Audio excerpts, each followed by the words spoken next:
So you got a great product, you're ready to sell. Who you gonna sell it to? Who's gonna buy your product? Stay tuned, we're gonna teach you how to define your target market.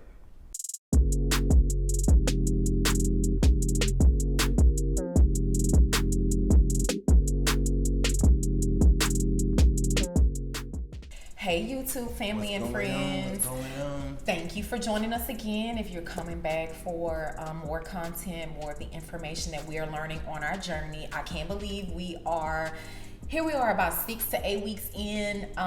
This is our 6th YouTube episode, bringing you guys fresh content. And today what we're going to talk about in a 2-part series, we're going to talk about defining your target market. So come on in, let's get started. Very, very important. So when you have a product to sell, you need to define who you're going to sell it to. There are a lot of critical steps as a part of this process.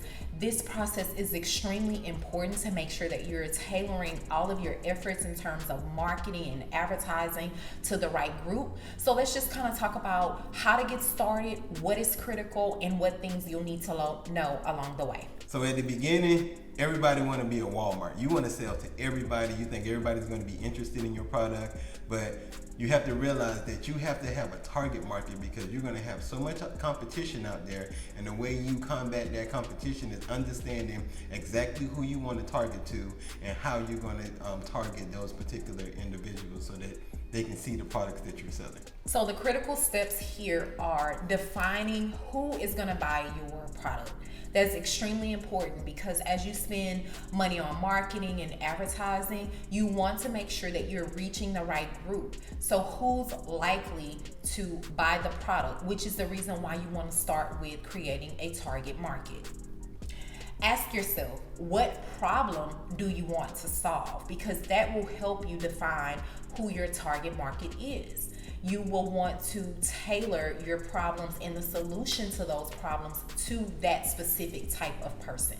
Like my wife said, understanding what problem you're trying to solve is very important for your customers because normally when customers are purchasing something, they have something that they want, a problem that they need to resolve.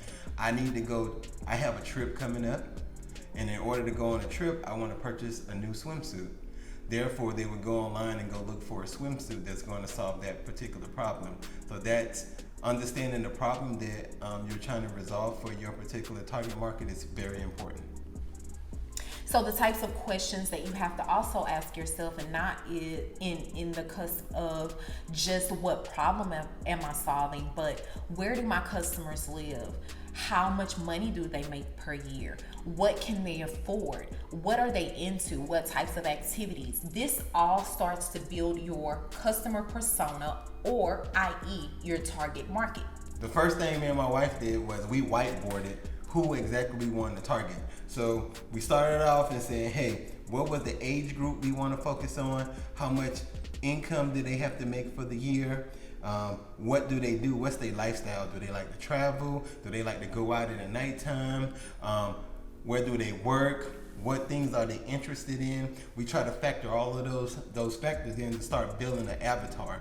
We actually have an avatar for a male and a female because our clothing line is going to be focused on males and females between a certain age. So you need to understand, are you trying to go for kids from a certain age? Are you trying to go for toddlers? Are you trying to go for older people? Whoever you're trying to do, you have to understand exactly who you're trying to target. You're going to always start off big. Like say for instance, you want to sell fitness clothing, right? Attire. So you start off with, I want to sell fitness clothes, but then who you want to sell it to? Do you want to sell it to people between the ages of 25 and 35? Okay, so now you're breaking it down even, you're going to slice deeper. Okay, what do they do? Do they work out 2 to 3 times a week? Do they make a certain income? Do they have families? Are they single? You have to know all of these factors, and you put all that stuff together and you start building an avatar, because that's going to allow you to, when you start producing your products, you know, okay, here's my avatar, this is the person, will they buy this particular product based on all the criteria that we have identified within our target market. So we mentioned that you want to build your target market, but there are three things that you definitely want to keep in mind when you're building your target market. You want to make sure your target market is measurable. So how do you identify them? You want to identify them about as it pertains to data that's already in the market. Their income, their race, ethnicity, the religion that they may practice. All of these things point back to a special demographic that you can actually target to, which makes this particular target market measurable. And just to be honest with you guys, all of this information is out there. Once you decide who you want to target, getting the information on that particular group is very, very easy and simple. We're going to put some links down at the bottom to show you some of the topics or the areas you should focus on when you're doing your target marketing. And also we're going to put some links that show you some of the stats on a lot of different sectors, from where people live, who's on the internet, what group, the size, even the size of the target market that you're trying to target is out there. Like if you're trying to go from people in the US between 25 and 35, it would tell you the average size for those different categories. So when you're actually purchasing your clothing and you're trying to get your inventory correct, you would know I need to buy more of this size versus this size, because my target market, this is the size that they normally run in the US. That points to making sure that your target market is broad as well. So for instance, we talked about swimsuits. We talked about selling swimsuits to people who are going on vacation. Now you want to make sure that when you're going after a target market, it's broad enough that you can actually be successful in business. And success is dependent upon every single person. So for instance, we are attempting to target a market that is extremely large and extremely broad. So we wouldn't choose a target market that is moms that are elementary school. I mean, that would be too small. So you have to think about what goals you want to obtain, and then that is also a way that you can tailor your target market as well. Right. And I mean, you can make it so you start off broad and then you kind of bring it down, but you can bring it down. That's called market segmentation. And it's all about how far you want to go. Like I follow this guy on my podcast where he focused on African American dads and things that they're doing successfully with their children. That is a very, very small market, but he's very successful because there's people out there that want to buy apparel that's related to that. So he has his market, and that's what he specializes in, and he's really good at it. We're not going down that deep. We're a little bit higher, maybe like 2 levels higher. But as deep as you want to go, there's always going to be somebody that want to purchase something that makes them unique in the market. Yep. Personable. You also want to make sure that when you are creating a target market, that target market is reachable. For instance, can this target market be reached through all of your particular marketing methods or your particular marketing, we'll call them trains, for instance. A marketing train can be Facebook, it can be Instagram, it can be YouTube, it can be LinkedIn, so on and so forth. Is your target market reachable through those means? That is extremely important, because you don't want to create a target market that you can't even advertise or promote or market to. So that's extremely important when you're going down the line to creating a target market. And we're going to talk about marketing on social media and your advertising strategies in a later episode. But that's very, very important, because there's a lot of data out there about where your target market goes from a social media standpoint. Like when you're talking about Facebook and Instagram, it's totally different when you look at the demographics and you look at the ages and all that stuff. It's very, very different. So we'll talk about that in another episode. And I just want to say, if you guys liking this content, like us, want us to keep going, we're going to still do it anyway. But like, subscribe. Leave us your comments. That's Let right. us know what you think. And we appreciate Unless you you guys. got something negative to say, and you can keep it. Just saying. No, you can put the negativity down there too. We take it all. I don't. We take it all. I don't. Please subscribe, like it. Yes, we really appreciate absolutely. it. We thank everybody that's been watching us so far. This has been a great journey for us, and we just hope that this keep continuing to bring you guys more and more content as our channel grows, as we grow within going from corporate to ownership. The next step in defining your target market is determining actually what that market is. And there are 3 different types of markets. We'll talk about that. So you have your consumer market, you have your resellers market, and then you have your industrial market. Consumer, that's really simple, to be quite honest, guys. So your consumer market would be people like us, families, individuals, things that people will use either on a daily basis or for their household usage, those types of things.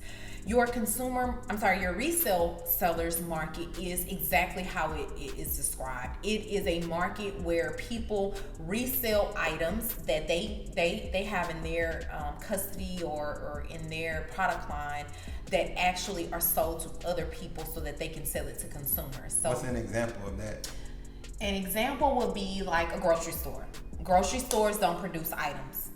What they do is they get items from farmers, they get items from dairy farms, from meat farms, things of that nature, and then they resell it to us as consumers.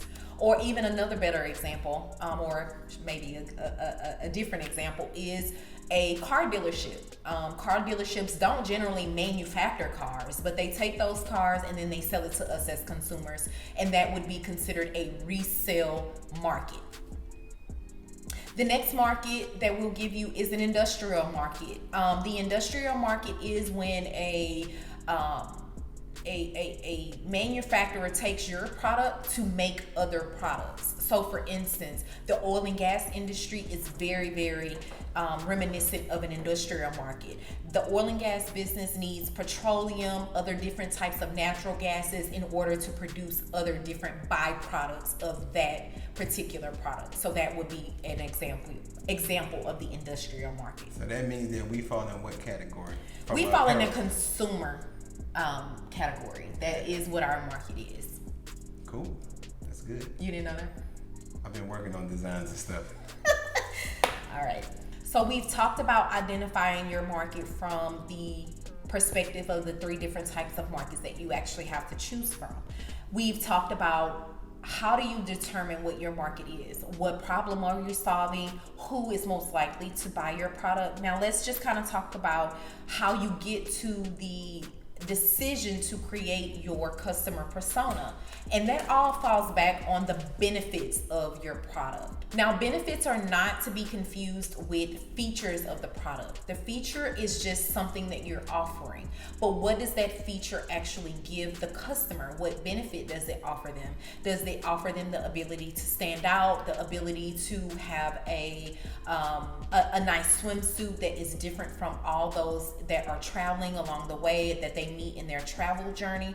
What exactly is the benefit that your product offers to your consumer? And that's how you build your personal persona for the consumer. When we was thinking about our target market and who we exactly wanted to target, we really focused on a market that we're already a part of. Everybody is in a target market. Yourself included is a part of a target market. Yep. So we really understand our target market that we're a part of more than trying to understand a toddler target market or a teenager target market. There's a target market that we already in. We already know some of the factors and things that they look for because we're a part of it. So we try to stay within that. I'm not saying that's what you have to do, but you already have a head start when you focus on the target market that you're already a part of. Agreed. So I think a long story short, we talked about problems that we have amongst ourselves, and we were like, okay, how could we solve that problem for other people? That's right. That's kind of how we got to our business model, the purpose of our business, why we wanted to go into business, because there were always times when we had a problem that went unfulfilled. So we wanted to break into a market where we can actually make a benefit to people and be a benefit to ourselves, if I'm being honest. Kind of selfish, but it works. Like one of the problems I have, I'm a big dude, so these pythons right here. Sometimes the shirt be big, but the arms be small. Y'all know, fellas, y'all know what I'm talking about. Sometimes the shirt is just too wide. In order to get the arms right, you got to be a bigger shirt. Yeah. So that was a problem for me. So that's something that I do want to solve. I mean, it might be a long term because, you know, I have to work with manufacturers and designers to make sure that I get all the specifications right. But that's a problem. That's a problem I've been having all my life. So I know other people are probably having some of the same problems when depending on your body structure. So that's something that we're definitely going to add as a part of our product line. Okay, so we've talked about defining your actual market, what that is.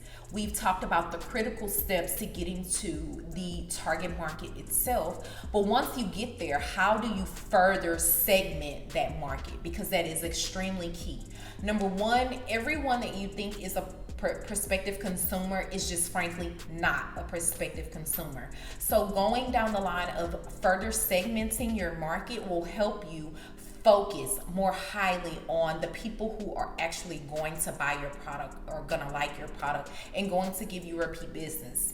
So once you've ID'd your customer, it is extremely important to talk directly to that customer. You want to be specific in how you deliver information about your product. You want to be specific in the marketing tools that you use. You want to tailor everything you do around this particular customer persona. It's extremely important. And let's talk about the 3 ways in which you can do that. There are demographics that you can focus on, there are psychological things that you can focus on, and then there are behavioral items that you can focus on. And before we go into those 3 points, I just want to explain to you why it's so important that you segment your target market.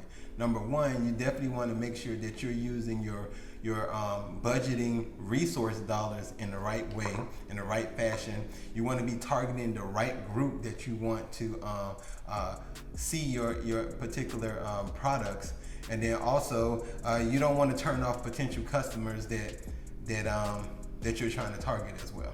So let's talk about how to segment. We've talked about segmenting in 3 different ways, and actually there are 4. I'm sorry, I kind of omitted 1, which is extremely important: location.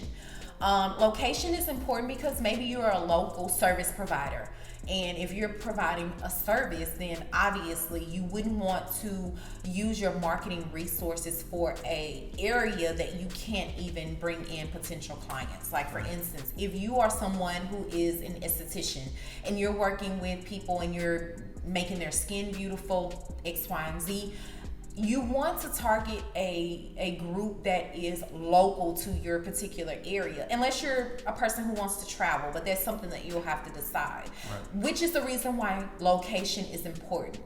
Making sure that you are targeting the location of the consumers who will actually buy your product. The next one is demographics. Demographics is important because your customer has a particular look. They have an age, they have an income, they have an educational level, they have a particular religion that they practice. They have all of these things that make it easily identifiable, that make them easily identifiable, that make them easily measured. So demographics are a heavy part of how you will segment that target market. And trust me, that is very, very important when you're trying to talk about marketing dollars. Because when we get to the marketing segment, you really understand when we get to that episode about how important it is to target that particular group. Because like I said before, you don't want to be spending money on marketing and you're not even hitting the target market because you're in the wrong spot. Period. You don't know exactly where they're going. I mean, when I talk about where they're going, I'm talking about throughout the day. Right. They got it broken down to what your target market is doing in the morning, the evening, the afternoon, how often they're on Instagram, what like websites they are going to. For sure. Like there's so much data. Once you understand your group, you're gonna have all of this data that you're gonna use to make sure that you're advertising to that group. And trust me, it's amazing once you understand what your target market is. So we talked about location, we've talked about demographics. The next piece of that is the psychographics of that. And what I mean is, essentially every single person that you are going to sell, if you're in the consumer market that you're going to sell a product to, they have a particular psyche. Is that person into astrology? Is that person into being green? Is that person into the bioeconomics of the universe? What is that person into? All of those things they make up your psychographics of your segmented market. Is that person into, what are they into emotionally? All of those things will help you to build a more defined persona, a more narrow persona that you can actually talk to, and you can speak to this particular target market and group. And lastly is behavioral. So there are behavioral activities that your target market will definitely show. For instance, are they last minute shoppers? Are they shoppers that don't mind paying for shipping? Are they people who are shoppers just for travel reasons? So you want to understand the behaviors of your consumers as well, because that's also important in actually building your customer persona. Right, like she just mentioned travel, and that's, say for instance, your target market, they like to travel, and you're going to have information to when they actually like to travel throughout the year. That's when you want to start doing your promotions, and you want to start doing your advertising around the time right before you know your target market is going to start traveling, because that's going to help you to get your products in front of them, because that's who you want to get it in front of. I got all these bathing suits, I got these board shorts, I got these slippers that I want to put in front of them, because I know they're going to start traveling soon, and I can solve their problem right then and there. Absolutely. So that's how you start to define your target market and make sure that you're advertising in the right place. Yep, you're right, baby. All of that is absolutely right. Right. So guys, let's be clear. Defining a target market is hard, okay? So that's why we are bringing this content to you. It's going to be broken apart in 1 to 2, maybe even 3 episodes. It just depends. We're in week 6, and so we're learning, and as we're learning, we're growing, and we're bringing you this info, and hopefully that it is helpful. Like and subscribe. Down below, if you want more content, any feedback that you guys have, I was just joking about the not wanting negative feedback. Everything that you guys offer to us, we can grow from. So I'm completely just okay with it all, to be quite honest. And everything that we talked about today, we're going to have some links at the bottom that's going to break down what we talked about in more detail, so that you can read. And we might have some YouTube videos that you can follow as well, not from us, but from other people that we have gathered information from. Absolutely. So that you guys can start doing your own research and just find more and more information about what we're talking about. We just talked about it at a high level, but we'll have some links down there. And the next time that we actually come to you guys will be in Tulum, Mexico. So we need a break. We've been hitting this hard. Like she said, it's been 6 to 8 weeks, and we're going to come live, or not live, but the next time we have a couple episodes is going to be from Tulum, Mexico. We have a better background for you guys. Better background, and then we got some more equipment, so hopefully the pictures start to get better and better. So when I look back a year from now, and I'm like, man, look at that first video. That thing was horrible. It should be much better. We're growing though. We're getting better. And we're growing with you guys, and we appreciate you guys being there. Thank you guys. See you next time. Bye. Peace.